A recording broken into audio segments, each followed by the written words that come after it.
अभय कुशल चिरजीवन प्रसुत भरित मंजुलतर शृंगारे संचारे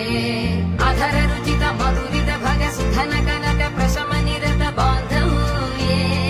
मांगल्ये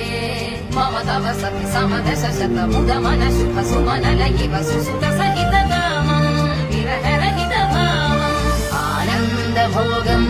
आजीवकालम् पाशानुबन्धम् कालानुकालम् दैवानुकूलम् काम्यार्थ सिद्धिम् कामये விடிந்தாலும் வானம் இருள் பூச வேண்டும் மடி மீது சாய்ந்து கதை பேச வேண்டும் முடியாத பார்வை நீ வீச வேண்டும் முழு நேரம் என் மேல் உன் வாசம் வேண்டும் இன்பம் எதுவரை